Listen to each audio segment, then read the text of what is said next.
ಎಲ್ಲರಿಗೂ ನಮಸ್ಕಾರ. ಇವತ್ತು ಆರೋಗ್ಯ ಅಂದರೆ ಏನು ಅಂತ ತಿಳಿದುಕೊಳ್ಳೋಣ. ಆರೋಗ್ಯ ಅಂದರೆ ದೈಹಿಕ, ಮಾನಸಿಕ, ಸಾಮಾಜಿಕ, ಆರ್ಥಿಕ, ಆಧ್ಯಾತ್ಮಿಕ ಎಲ್ಲ ಸರಿಯಾಗಿದ್ದರೆ ಮಾತ್ರ ಆರೋಗ್ಯ ಅಂತ ಹೇಳ್ಬೋದು.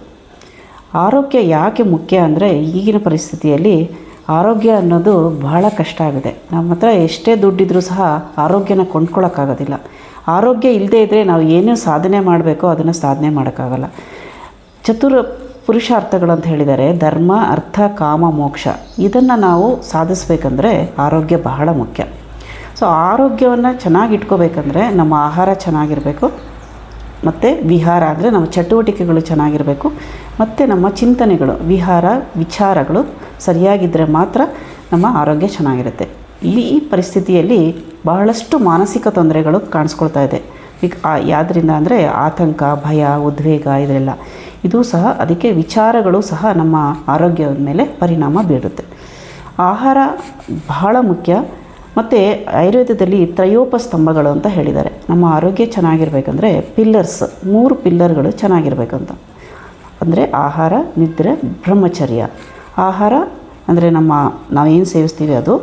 ವಿಹಾರ, ನಿದ್ರೆ ಅಂದರೆ ನಾವು ಸರಿಯಾದ ಸಮಯದಲ್ಲಿ ಸರಿಯಾದ ನಿದ್ದೆಯನ್ನು ಮಾಡಬೇಕು. ಬ್ರಹ್ಮಚರ್ಯ ಅಂದರೆ ಇದು ನಮ್ಮ ಕೋಡ್ ಆಫ್ ಕಂಡಕ್ಟ್ ಅಥವಾ ಬ್ರಹ್ಮನ ಕಡೆಗೆ ನಡಿಗೆ ಅಂತ ಹೇಳ್ತಾರೆ ಬ್ರಹ್ಮಚರ್ಯ. ಈ 3 ನಮ್ಮ ದೇಹದ ಪಿಲ್ಲರ್ಸ್ ಇದ್ದಂಗೆ. ಒಂದು ಪಿಲ್ಲರ್ ಸರಿಗಿಲ್ಲ ಅಂದರೆ ನಮ್ಮ ಆರೋಗ್ಯ ಕುಸಿಯುತ್ತೆ. ಅಂದರೆ ನಾವು ತಿಂದಂಥ ಆಹಾರ ಜೀರ್ಣ ಆಗಿ ಅದು ಸಾರಭಾಗ ಮತ್ತು ಕಿಟ್ಟಭಾಗವಾಗಿ ವಿಂಗಡಣೆ ಆಗುತ್ತೆ. ಈ ಸಾರಭಾಗ ಮತ್ತೆ ನಮಗೆ ಸಪ್ತಧಾತುಗಳು, ನಮ್ಮ ದೇಹ 7 ಧಾತುಗಳಿಂದ ಮಾಡಲ್ಪಟ್ಟಿದೆ. ರಸ, ರಕ್ತ, ಮಾಂಸ, ಮೇದ, ಅಸ್ಥಿ, ಮಜ್ಜ ಅಂಡ್ ಶುಕ್ರ. ಈ ಧಾತುಗಳಿಗೆ ಪೋಷಣೆ ಬೇಕಂದರೆ ನಾವು ತಿಂದಂಥ ಆಹಾರ ಒಳ್ಳೆ ಪೌಷ್ಟಿಕವಾಗಿರಬೇಕು, ಗುಣಮಟ್ಟದ್ದಾಗಿರಬೇಕು. ಆಹಾರವೇ ಸರಿ ಇಲ್ಲ ಅಂದರೆ ಕಾಯಿಲೆಗಳು ಎಲ್ಲ ಬರೋದಕ್ಕೆ ಪ್ರಾರಂಭ ಆಗುತ್ತೆ. ಆಹಾರ ಸಂಭವ ವಸ್ತು ಅಂದರೆ ನಾವು ಆಹಾರದಿಂದನೇ ಮಾರ್ಪಟ್ಟಿದ್ದೇವೆ, ಮತ್ತು ಕಾಯಿಲೆಗಳು ಸಹ ಆಹಾರದಿಂದನೇ ಬರುತ್ತೆ. ಆದ್ದರಿಂದ ಯಾವುದೇ ಒಂದು ಕಾಯಿಲೆ ಬಂದಾಗ ಆಹಾರಕ್ಕೆ ಬಹಳಷ್ಟು ಪ್ರಾಮುಖ್ಯತೆಯನ್ನು ಕೊಡ್ತೀವಿ. ಇನ್ನೊಂದು ಆಯುರ್ವೇದದಲ್ಲಿ ಪಥ್ಯ ಅಂತ ಹೇಳಿದ್ದಾರೆ. ಪಥ್ಯ ಅಂದರೆ ಒಳ್ಳೆ ದಾರಿ ಅಂತ. ಅಂದರೆ ನಾವು ತಪ್ಪಾದ ದಾರಿಯಲ್ಲಿ ಹೋಗ್ತಾ ಇದ್ದಾಗ ಸರಿ ದಾರಿ ಯಾವುದು ಅಂತ ತೋರಿಸೋದೇ ಪಥ್ಯ. ಆಯುರ್ವೇದ ಡಾಕ್ಟರ್ ಹತ್ರ ಹೋಗಿದ ತಕ್ಷಣ ಪಥ್ಯ ಹೇಳಿಬಿಡ್ತಾರೆ, ಅದು ನಾವು ಮಾಡೋಕ್ಕಾಗಲ್ಲ. ಆಯುರ್ವೇದ ಸ್ಲೋ ಅಂತ ಹೇಳ್ತಾರೆ. ಮತ್ತು ಆಯುರ್ವೇದದಲ್ಲಿ ಸೈಡ್ ಎಫೆಕ್ಟ್ಸ್ ಇಲ್ಲ. ಇದೆಲ್ಲ ಮಿಥ್ಯೆಗಳು ತುಂಬ ಇದೆ. ಇದನ್ನೆಲ್ಲ ನಾವು ಒಂದೊಂದಾಗಿ ತಿಳ್ಕೊತಾ ಹೋಗೋಣ. ಆಹಾರ ಸಾರಭಾಗವಾಗಿ ವಿಂಗಡಣೆ ಆದಮೇಲೆ ಪ್ರತಿಯೊಂದು ಧಾತುಗಳಿಗೂ ಹೋಗುತ್ತೆ. ಮೊದಲನೆಯ ಧಾತು ರಸಧಾತು. ಈ ರಸಧಾತುಗೆ ಹೋಗಿ ರಸಧಾತುಗೆ ತನಗೆ ಬೇಕಾದಂಥ ಪೋಷಕಾಂಶಗಳನ್ನೆಲ್ಲ ಹೀರಿಕೊಂಡ್ಮೇಲೆ ಮುಂದಿನ ಧಾತುಗೆ ಆಹಾರ ರಸ ಮುಂದಕ್ಕೆ ಹೋಗುತ್ತೆ, ಅದು ರಕ್ತ. ಅದೇ ರೀತಿ ನಂತರ ಮಾಂಸಧಾತು, ಮೇದಧಾತು, ಶುಕ್ರ, ಅಸ್ಥಿ, ಕೊನೆಯ ಭಾಗದಲ್ಲಿ ಶುಕ್ರಧಾತುವಾಗಿ ಪರಿಣಾಮವಾಗಿ ಕೊನೆಯದ ಅಂಶ ಒಂದು ಬಿಂದು ಪ್ರಮಾಣದಲ್ಲಿ ಓಜಸ್ ಅಂತ ಉತ್ಪತ್ತಿಯಾಗುತ್ತೆ. ಅದೇ ನಮ್ಮ ದೇಹದ ಇಮ್ಯುನಿಟಿ ಪವರ್ ಅಥವಾ ರೋಗ ನಿರೋಧಕ ಶಕ್ತಿಯನ್ನು ನಮಗೆ ತೋರಿಸುವಂಥದ್ದು. ಸೊ ಈ ಆಹಾರ ಸರಿಯಾಗಿದ್ದರೆ ನಮ್ಮ ರೋಗ ನಿರೋಧಕ ಶಕ್ತಿ ಚೆನ್ನಾಗಿರುತ್ತೆ. ನಾವೆಷ್ಟೇ ಒಳ್ಳೆಯ ಆಹಾರ ತಗೊಳ್ಳದೆ ಬೇರೆದೆಲ್ಲ ಮಾಡಿ ನಾವೆಷ್ಟೇ ಸರ್ಕಸ್ ಮಾಡಿದ್ರೂ ಸಹ ಆರೋಗ್ಯ ಸಿಗೋದಿಲ್ಲ ನಮಗೆ.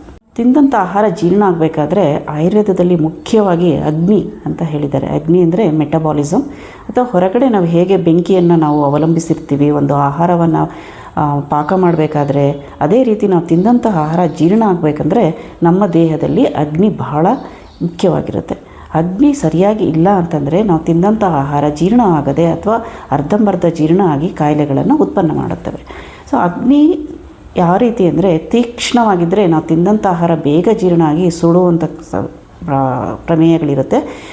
ವಿಷಮ ಅಗ್ನಿ ಅಂದರೆ ಅದು ವಾಯುವಿನ ತೊಂದರೆಯಿಂದಾಗಿ ವಿಷಮ ಅಂದರೆ ಒಂದು ಸಲ ಜೀರ್ಣ ಆಗುತ್ತೆ, ಒಂದು ಸಲ ಜೀರ್ಣ ಆಗೋದಿಲ್ಲ.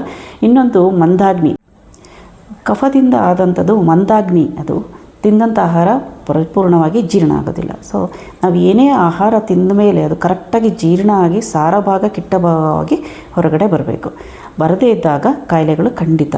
ಸೊ ಅದಕ್ಕೆ ಸರ್ವೇ ರೋಗ ಮಂದಾಗ್ನವು ಅಂತ ಹೇಳಿದ್ದಾರೆ. ಅಂದರೆ ಪ್ರತಿಯೊಂದು ಕಾಯಿಲೆಯೂ ಸಹ ಮಂದ ಅಗ್ನಿಯಿಂದನೇ ಪ್ರಾರಂಭವಾಗೋದು ಅಂತ ಹೇಳ್ತಾರೆ. ಸೊ ಆದ್ದರಿಂದ ಆಹಾರದ ಕಡೆ, ನಮ್ಮ ಅಗ್ನಿಯ ಕಡೆ ನಾವು ಭಾಳಷ್ಟು ಗಮನವನ್ನು ಕೊಡಬೇಕಾಗತ್ತೆ. ಆಹಾರದಲ್ಲಿ ಸಮತೋಲನ ಆಹಾರ ಅಂದರೆ ಷಡ್ರಸಯುಕ್ತ ಆಹಾರ ಅಂತ ಹೇಳಿದ್ದಾರೆ. ಅಂದರೆ ರುಚಿಗಳು, 6 ರುಚಿಗಳು. ನಾವು ಆಹಾರ ತಿನ್ನಬೇಕಾದ್ರೆ 6 ರುಚಿಗಳು ನಾವು ಏನಾದರೂ ತಿಂದಾಗ ಗೊತ್ತಾಗೋದು: ಮಧುರ, ಆಮ್ಲ, ಲವಣ ಅಂದರೆ ಸಿಹಿ, ಉಪ್ಪು, ಹುಳಿ, ಖಾರ, ಒಗರು ಮತ್ತು ಕಹಿ. ಈ 6 ರಸಗಳನ್ನು ನಾವು ಸಮ ಪ್ರಮಾಣದಲ್ಲಿ ಅದಕ್ಕೆ ದೇಹಕ್ಕೆ ಬೇಕಾದಂಥ ಪ್ರಮಾಣದಲ್ಲಿ ತಗೊಂಡಾಗ ಅದನ್ನು ಸಮತೋಲನಿತ ಆಹಾರ ಅಂತ ಹೇಳ್ತೀವಿ. ಬರೀ ಒಂದೇ ಏಕರಸ ಪ್ರಧಾನವಾಗಿರುವ ಆಹಾರ ತಗೊಂಡಾಗ ಬೇರೆ ಬೇರೆ ಕಾಯಿಲೆಗಳು ಉತ್ಪನ್ನ ಆಗುತ್ತದೆ. ಅದು ಈಗ ಮಧುರ ರಸವನ್ನು ಜಾಸ್ತಿ ತಗೊಂಡಾಗ ಏನಾಗುತ್ತೆ, ನಮ್ಮ ದೇಹ ಸ್ಥೌಲ್ಯತೆ ಅಂದರೆ ಒಬೇಸಿಟಿಗೆ ಕಾರಣ ಆಗುತ್ತೆ. ಅದೇ ಖಾರನ ಜಾಸ್ತಿ ತಗೊಂಡಾಗ ನಮ್ಮ ಇದು ಕೊಬ್ಬಿನಾಂಶ ಕರಗಿ ನಾವು ಕೃಶತ್ವ ಕಡೆಗೆ ಹೋಗ್ತೀವಿ. ಅಥವಾ ದೇಹದಲ್ಲಿ ಎಲ್ಲ ಅಲ್ಸರ್ಸು ಈ ಥರದ್ದೆಲ್ಲ ಉರಿಯೂತಗಳು ಆಗುತ್ತೆ ತುಂಬ ಖಾರವನ್ನು ತಗೊಂಡಾಗ. ಉಪ್ಪನ್ನು ಸಹ ಜಾಸ್ತಿ ಪ್ರಮಾಣದಲ್ಲಿ ತಗೋಬಾರ್ದು ಅಂತ ಆಯುರ್ವೇದದಲ್ಲಿ ಹೇಳಿದ್ದಾರೆ. ಉಪ್ಪು ಜಾಸ್ತಿ ತಿಂದಾಗ ನಮ್ಮ ಕಣ್ಣಿನ ಆರೋಗ್ಯ ಭಾಳಷ್ಟು ಕೀಳುಮಟ್ಟಕ್ಕೆ, ಅಂದರೆ ಕಣ್ಣಿನ ತೊಂದರೆಗಳು ಭಾಳ ತೊಂದರೆಗಳನ್ನು ಕೊಡುತ್ತೆ. ಇನ್ನೊಂದು ಸರ್ವೇ ಸಾಮಾನ್ಯವಾದಂಥ ತೊಂದರೆ ಇವಾಗ ಅಂದರೆ ಕೂದಲು ಉದುರೋದು, ಬೇಗ ಬಿಳಿ ಕೂದಲು ಅಂದರೆ ಪ್ರಿಮೇಚ್ಯೂರ್ ಗ್ರೇಯಿಂಗ್ ಆಗ್ತಾಯಿದೆ, ಬಾಲ್ನೆಸ್ ಬರ್ತಾಯಿದೆ, ಮತ್ತು ಕೂದಲಿನ ಸಮಸ್ಯೆಗಳು ಭಾಳಷ್ಟು ಬರ್ತಾಯಿದೆ. ಯಾವುದಕ್ಕೆ ಅಂದರೆ ಈ ಉಪ್ಪಿನ ಪ್ರಮಾಣವನ್ನು ನಾವು ಜಾಸ್ತಿ ಊಟದಲ್ಲಿ ಆಹಾರದಲ್ಲಿ ಸೇವನೆ ಮಾಡಿದಾಗ ಈ ಎಲ್ಲ ತೊಂದರೆಗಳು ಬರುತ್ತೆ. ಈ ಉಪ್ಪು ಎಲ್ಲಿ ಜಾಸ್ತಿ ಇರುತ್ತೆ ಅಂದರೆ ನಾವು ಎಲ್ಲಿ ಹೆಚ್ಚು ದಿನ ಶೇಖರಣೆ ಮಾಡಬೇಕು ಅಂತ ಆಹಾರವನ್ನು ಇಟ್ಟಿರ್ತೀವೋ ಅಲ್ಲಿ ಉಪ್ಪನ್ನು ಜಾಸ್ತಿ ಹಾಕ್ತೀವಿ. ಉದಾಹರಣೆಗೆ ಉಪ್ಪಿನಕಾಯಿ, ಹಪ್ಪಳ, ಸಂಡಿಗೆ.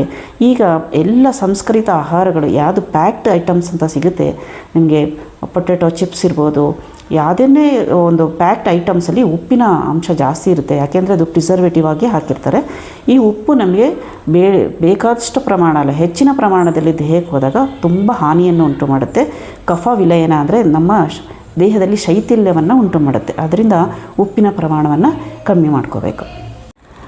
ಆಹಾರದಲ್ಲಿ 3 ರೀತಿಯ ಪ್ರಕೃತಿಗಳನ್ನು ನಾವು ನೋಡ್ಬೋದು. ಒಂದು ಸಾತ್ವಿಕ ಗುಣ ಇರುವಂಥ ಆಹಾರ, ರಾಜಸಿಕ ಗುಣ ಇರುವಂಥ ಆಹಾರ ಮತ್ತು ತಾಮಸಿಕ ಗುಣ ಇರುವಂಥ ಆಹಾರ. ಸಾತ್ವಿಕ ಗುಣ ಅಂದರೆ ಎಲ್ಲ ಹಣ್ಣು, ತರಕಾರಿಗಳು, ಹಾಲು, ಮಜ್ಜಿಗೆ, ಮೊಸರು, ತುಪ್ಪ ಇದು ಎಲ್ಲವೂ ಸಹ ಸಾತ್ವಿಕ ಗುಣವನ್ನು ಹೊಂದಿರುತ್ತದೆ. ಇದು ಮನಸ್ಸಿನ ಮೇಲೆ ಸಾತ್ವಿಕ ಗುಣವನ್ನು ಉಂಟು ಮಾಡುತ್ತದೆ. ಅಂದರೆ ಮನಸ್ಸು ಕಾಮ್ ಆಗಿರೋದು, ಶಾಂತವಾಗಿರೋದು, ಇದೆಲ್ಲ ಸಾತ್ವಿಕ ಗುಣ ಆಹಾರ ಸೇವನೆ ಮಾಡೋದ್ರಿಂದ ಉಂಟಾಗುತ್ತೆ. ರಾಜಸಿಕ ಗುಣ ಅಂದರೆ ಎಲ್ಲ ಹುರಿದ ಎಣ್ಣೆಯಲ್ಲಿ ಕರಿದ ಪದಾರ್ಥಗಳು, ಉಪ್ಪು, ಹುಳಿ, ಖಾರ ಮತ್ತು ನಾನ್ ವೆಜಿಟೇರಿಯನ್ಸ್ ಅಂದರೆ ಮಾಂಸಾಹಾರಗಳು ಮತ್ತು ತುಂಬ ಸ್ಪೈಸಿಯಾಗಿರುವಂಥ ಮಸಾಲೆ ಪದಾರ್ಥಗಳು, ಇದೆಲ್ಲ ಆಹಾರಗಳು ರಾಜಸಿಕ ಗುಣವನ್ನು ಹೊಂದಿರುತ್ತೆ. ಈ ರಾಜಸಿಕ ಗುಣವಂತ ಆಹಾರಗಳನ್ನು ಸೇವಿಸಿದಾಗ ನಮ್ಮ ಮನಸ್ಸು ಸಹ ತುಂಬ ಉದ್ರೇಕಗೊಂಡು ಕೋಪ, ಇದು BP ಇದೆಲ್ಲ ಜಾಸ್ತಿ ಆಗೋ ಸನ್ನಿವೇಶಗಳಿರುತ್ತೆ. ಸೊ ತಾಮಸಿಕ ಗುಣ ಅಂದರೆ ನಾವು ತಿನ್ನೋವಂಥ ಎಲ್ಲ ಬೇಕ್ರಿ ಐಟಮ್ಸ್ ಇರ್ಬೋದು, ಅಥವಾ ಫ್ರಿಡ್ಜಲ್ಲಿ ಇಟ್ಟಿರುವಂಥ ಐಸ್ ಕ್ರೀಮ್ಸ್ ಇರ್ಬೋದು, ಅಥವಾ ಅಡುಗೆ ಮಾಡಿ ಫ್ರಿಡ್ಜಲ್ಲಿಟ್ಟು ಮತ್ತೆ ಬಿಸಿ ಮಾಡುವಂಥ ಆಹಾರಗಳು, ಇದು ಜೀರ್ಣಕ್ಕೆ ತುಂಬ ಕಷ್ಟವಾಗಿರುತ್ತದೆ.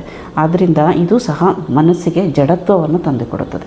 ನಮ್ಮ ಮನಸ್ಸು ಚೆನ್ನಾಗಿರಬೇಕಾದ್ರೆ ಯಾವಾಗಲೂ ನಾವು ಸಾತ್ವಿಕ ಆಹಾರಗಳನ್ನು ತೆಗೆದುಕೊಳ್ಬೇಕಾಗುತ್ತೆ. ಸಾತ್ವಿಕ ಗುಣ ಆಹಾರಗಳನ್ನು ತಗೊಂಡಾಗ ಮನಸ್ಸು ಉದ್ರೇಕಗೊಂಡು ನಮ್ಮ ವಿವಿಧ ರೀತಿಯ ಮನಸ್ಸಿನ ವಿಕಾರಗಳು ಉಂಟಾಗುತ್ತದೆ. ಈಗಿನ ಮಕ್ಕಳಲ್ಲಿ ನಾವು ನೋಡಿದಾಗ ತುಂಬ ಉಪ್ಪು, ಹುಳಿ, ಖಾರ, ಎಣ್ಣೆಯಲ್ಲಿ ಕರೆದಿರುವಂಥ ಪದಾರ್ಥಗಳು, ಮಾಂಸಾಹಾರಗಳ ದಿನನಿತ್ಯ ಸೇವನೆಯಿಂದ ಮಕ್ಕಳಿಗೆ ತುಂಬ ಹೈಪರ್ ಸೆನ್ಸಿಟಿವಿಟಿ ಆಗ್ತಾಯಿದೆ. ಮಕ್ಕಳು ಹೈಪರ್ ಆ್ಯಕ್ಟಿವ್ ಆಗ್ತಾಯಿದ್ದಾರೆ. ಸೊ ಅವ್ರನ್ನ ಕಂಟ್ರೋಲಿಗೆ ತರೋದೇ ಕಷ್ಟ ಆಗ್ತಾಯಿದೆ. ಆದ್ದರಿಂದ ಮಕ್ಕಳಿಗೆ ನಾವು ಆಹಾರವನ್ನು, ಸಾತ್ವಿಕ ಆಹಾರಗಳನ್ನು ಮೊದಲಿನಿಂದ ಹುಟ್ಟಿನಿಂದ ನಾವು ಕೊಡೋದಕ್ಕೆ ಪ್ರಯತ್ನವನ್ನು ಪಡಬೇಕಾಗತ್ತೆ. ಸೊ ಮಕ್ಕಳಿಗೆ ಆಹಾರ ಬಹಳ ಮುಖ್ಯ. ಬೆಳೆಯೋ ಮಕ್ಕಳಿಗೆ ಆಹಾರ ಬಹಳ ಮುಖ್ಯ. ಆದರೆ ನಾವು ಈ ಅಗ್ನಿ ಅನ್ನೋದು ನಾವು ಗಮನದಲ್ಲಿಟ್ಟುಕೊಂಡು ಮಕ್ಕಳಿಗೆ ಆಹಾರವನ್ನು ಕೊಡಬೇಕಾಗತ್ತೆ. ಸೊ ಮಕ್ಕಳು ಬೇಗ ಬೆಳೀಲಿ, ಬೇಗ ಅದು ಆಹಾರ ಒಳ್ಳೆಯದು ಇದು ಅಂತ ನಾವು ಮೇಲಿಂದ ಮೇಲೆ ಕೊಟ್ಟಾಗ ಆಹಾರ ಜೀರ್ಣ ಆಗದೆ ಮತ್ತಷ್ಟು ಕಾಯಿಲೆಗಳನ್ನು ಉಂಟು ಮಾಡ್ಬೋದು. ಮಕ್ಕಳಿಗೆ ಊಟವನ್ನು ಆದಷ್ಟು ಮಕ್ಕಳೇ ಊಟ ಮಾಡೋ ಥರ ನಾವು ಪ್ರಯತ್ನ ಪಡಬೇಕು. ಅಂದರೆ ಅವರು ಆಹಾರವನ್ನು ಮುಟ್ಟಿ ಅದನ್ನು ನಾವು ತಗೊಂಡು ತಿಂದಾಗ ಆಹಾರ ಸರಿಯಾಗಿ ಜೀರ್ಣ ಆಗುತ್ತೆ. ಯಾಕೆಂದರೆ ಬೆರಳಿನ ತುದಿಯಲ್ಲಿರುವಂಥ ನರಗಳು ನಾವು ತಿಂದಂಥ ಆಹಾರ ಮುಟ್ಟಿದಾಗ ಅದು ಸೆನ್ಸೇಷನ್ನು ನಮ್ಮ ಬ್ರೈನಿಗೆ ಅಂದರೆ ಮೆದುಳಿಗೆ ತಲುಪಿ ಅಲ್ಲಿಂದ ನೀವು ಆಹಾರ ಸೇವಿಸೋಕ್ಕೆ ಪ್ರಾರಂಭ ಮಾಡಿದ್ದೀಯಾ ಅಂತ ಹೇಳಿ ಬೇಕಾಗಿರುವಂಥ ಜೀರ್ಣಕ್ರಿಯೆಗೆ ಸಹಕರಿಸುವಂಥ ಗ್ಯಾಸ್ಟ್ರಿಕ್ ಜ್ಯೂಸ್ಗಳು ಉತ್ಪತ್ತಿಯಾಗಿ ಆಹಾರ ಸರಿಯಾಗಿ ಜೀರ್ಣ ಆಗುತ್ತೆ. ಮತ್ತೊಂದು, ಆಹಾರವನ್ನು ಪದೇ ಅಂದರೆ ಅರ್ಜೆಂಟಾಗಿ ಅಂದರೆ ತಿನ್ನಬಾರ್ದು. ಯಾಕೆಂದರೆ ಅಗಿಬೇಕು. ಬಾಯಲ್ಲಿ ಒಂದು 32 ಸಲ ಒಂದು ಅಗ್ದಾಗ ಏನಾಗುತ್ತೆ, ಅಲ್ಲಿರುವಂಥ ಲಾಲಾಸ್ರಾವ ಇರ್ಬೋದು, ಅದು ಅಲ್ಲಿಂದ ನಮ್ಮ ಜೀರ್ಣಕ್ರಿಯೆ ಪ್ರಾರಂಭವಾಗುತ್ತೆ. ಸರಿಯಾಗಿ ಅಗಿದು ತಿನ್ನದೇ ಇರುವಂಥ ಆಹಾರ ಅಜೀರ್ಣಕ್ಕೆ ಕಾರಣವಾಗುತ್ತೆ.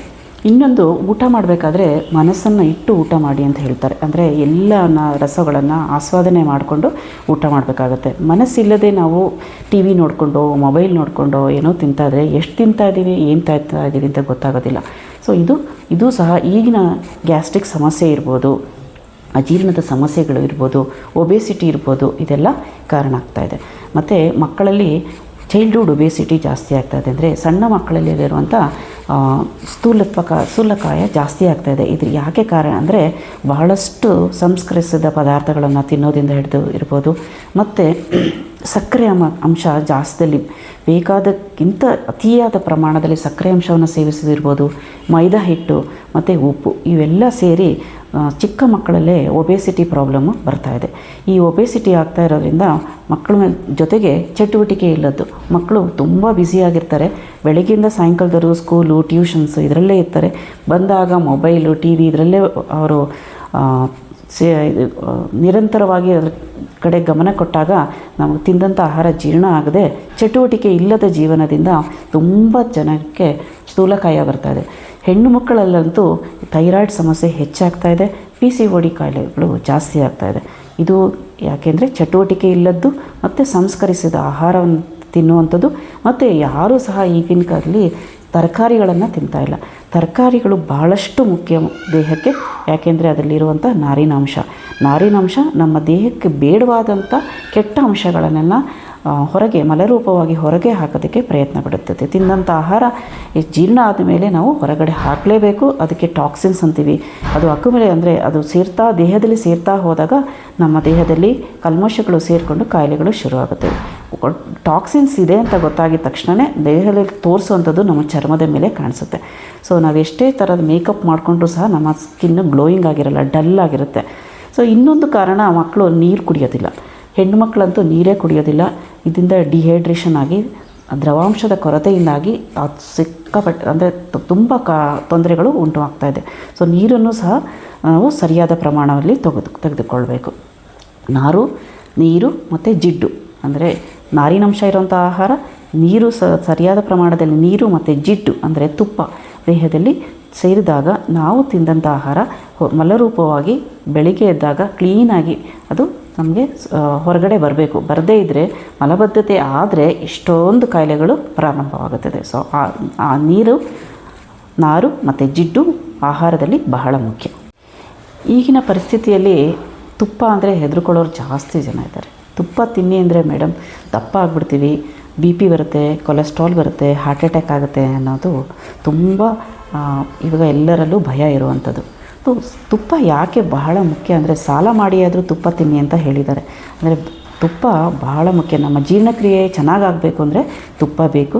ನಮ್ಮ ನರಗಳು ಸರಿಯಾಗಿ ಕೆಲಸ ಮಾಡಬೇಕು, ನಮ್ಮ ಮೆದುಳು ಸರಿಯಾಗಿ ಕೆಲಸ ಮಾಡಬೇಕು, ಅಥವಾ ನಮ್ಮ ಜೀರ್ಣಾಂಗಗಳು ಸರಿಯಾಗಿ ಕೆಲಸ ಮಾಡಬೇಕು ಅಂತಂದರೆ ತುಪ್ಪ ಬಹಳ ಮುಖ್ಯ.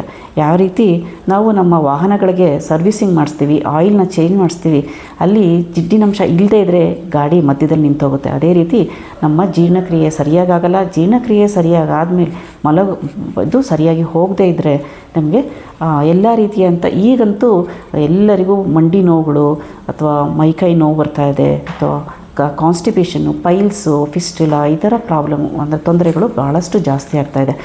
ಸೊ ಯಾಕೆ ಅಂದರೆ ಇದು ನಮ್ಮ ದೇಹದಲ್ಲಿ, ನಮ್ಮ ಆಹಾರದಲ್ಲಿ ಜಿಡ್ಡಿನಂಶದ ಕೊರತೆಯಿಂದಾಗಿ. ಸೊ ತುಪ್ಪ ಯಾವ ರೀತಿ ತಿನ್ನಬೇಕು ಅಂದರೆ, ಬಿಸಿಯಾದ ಆಹಾರ ಜೊತೆ ಪ್ರತಿದಿನ 1 ಚಮಚ ತಿಂದರೆ ಏನೂ ತೊಂದರೆ ಇಲ್ಲ. ಆದರೆ ಅದನ್ನು ನಾವು ಇವಾಗ ಕಬಾಬ್ ರೂಪದಲ್ಲಿ ಎಣ್ಣೆಯಲ್ಲಿ ತಿನ್ನುವಾಗ, ಅಥವಾ ವಡೆ, ಬಜ್ಜಿ, ಬೋಂಡ ಇದನ್ನು ನಾವು ಜಾಸ್ತಿ ತಿನ್ನಬೇಡಿ ಅಂತ ಹೇಳ್ತೀವಿ. ಆದರೆ ಒಳ್ಳೆ ತುಪ್ಪವನ್ನು 1 ಚಮಚ ಪ್ರತಿದಿನ ಸೇವಿಸಿದ್ರೆ ನಮ್ಮ ಚರ್ಮ ಚೆನ್ನಾಗಿರುತ್ತೆ, ನಮ್ಮ ನರಕೋಶಗಳು ಚೆನ್ನಾಗಿರುತ್ತೆ, ನಮ್ಮ ಜೀರ್ಣಾಂಗ ಇದು ಚೆನ್ನಾಗಿರುತ್ತೆ, ಮತ್ತು ನಮ್ಮ ಬುದ್ಧಿಶಕ್ತಿ ಅಥವಾ ನಮ್ಮ ಮೆಮೊರಿ ಪವರ್ ಚೆನ್ನಾಗಿರುತ್ತೆ. ಇನ್ನೊಂದು, ಮಕ್ಕಳಲ್ಲಿ ಮೆಮೊರಿ ಪವರ್ ಚೆನ್ನಾಗಿರಬೇಕು. ಧೃತಿ ಸ್ಮೃತಿ ಅಂತ ಆಯುರ್ವೇದದಲ್ಲಿ ಹೇಳಿದ್ದಾರೆ. ಅಂದರೆ ಹೇಳಿದ್ದನ್ನು ಅರ್ಥ ಮಾಡ್ಕೊಳ್ಳೋದು, ಅರ್ಥ ಮಾಡ್ಕೊಂಡಿದ್ದನ್ನು ಜ್ಞಾಪಕದಲ್ಲಿಟ್ಕೊಂಡು ಎಕ್ಸಾಮ್ ಟೈಮಲ್ಲಿ ಬರೆಯೋದು, ಈ 3 ಕಾರ್ಯನ ಮೆದುಳು ಮಾಡುತ್ತೆ. ತುಪ್ಪ ಒಂದೇ ಮೆದುಳು ನರಕೋಶಗಳಿಗೆ ತಲುಪುವಂಥದ್ದು. ಆದ್ದರಿಂದ ನಾವು ಸಣ್ಣ ಮಕ್ಕಳಿಂದ ಮಕ್ಕಳಿಗೆ ತುಪ್ಪವನ್ನು ಅಭ್ಯಾಸ ಮಾಡಿಸ್ಬೇಕು.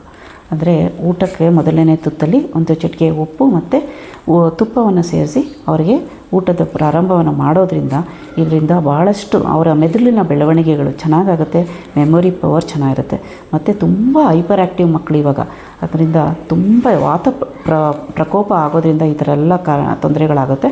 ಅದರಿಂದ ಮಕ್ಕಳಲ್ಲಿ ತುಪ್ಪವನ್ನು ಸೇವಿಸೋದನ್ನು ಎಲ್ಲರೂ ಪ್ರಾರಂಭ ಮಾಡಬೇಕಾಗತ್ತೆ. ಮಕ್ಕಳು ಚೆನ್ನಾಗಿ ಎಕ್ಸಾಮಲ್ಲಿ ಬರೀಬೇಕು, ರ್ಯಾಂಕ್ ಬರಬೇಕು, ಏನಾದರೂ ಟಾನಿಕ್ ಬರ್ಕೊಡಿ ಮೇಡಮ್ ಅಂತ ಕೇಳ್ತಾ ಇರ್ತಾರೆ. ಪ್ರತಿ ದಿನ ತುಪ್ಪವನ್ನು ತಿನ್ನೋದ್ರಿಂದನೇ ಸಾಕು ಇಷ್ಟೆಲ್ಲ ಗುಣಗಳು ಅವರಿಗೆ ಸಿಗುತ್ತೆ. ಸೊ ಮತ್ತು ತುಪ್ಪವನ್ನು ತಿನ್ನೋದ್ರಿಂದ ನಮ್ಮ ನರಕೋಶಗಳು ಬಹಳ ಚೆನ್ನಾಗಿ ಕೆಲಸ ಮಾಡುತ್ತೆ. ನರಗಳ ದೌರ್ಬಲ್ಯಗಳು ಈಗಿನ ಚಿಕ್ಕ ವಯಸ್ಸಲ್ಲೇ ನರಗಳ ತೊಂದರೆಗಳು ಕಾಣಿಸ್ಕೊಳ್ತಾ ಇದೆ. ಇದನ್ನೆಲ್ಲ ತಡೆಗಟ್ಟಬೇಕಂದ್ರೆ ಈ ತುಪ್ಪವನ್ನು ಸೇವನೆ ಮಾಡಬೇಕು. ಇನ್ನೊಂದು ತಾಯಂದಿರು ಗಮನದಲ್ಲಿಟ್ಕೋಬೇಕು, ಮಗು ಕೂತ್ಕೊಂಡು ತನ್ನಷ್ಟಿಗೆ ತಾನು ಊಟ ಮಾಡುವಾಗ ಅದಕ್ಕೆ ಊಟ ಮಾಡೋದು ಹೇಳ್ಕೊಡ್ಬೇಕು, ಅವ್ರಿಗೆ ಹೇಗೆ ಊಟ ಮಾಡಬೇಕು ಅನ್ನೋದನ್ನು ತಿಳ್ಕೊಡ್ಬೇಕು.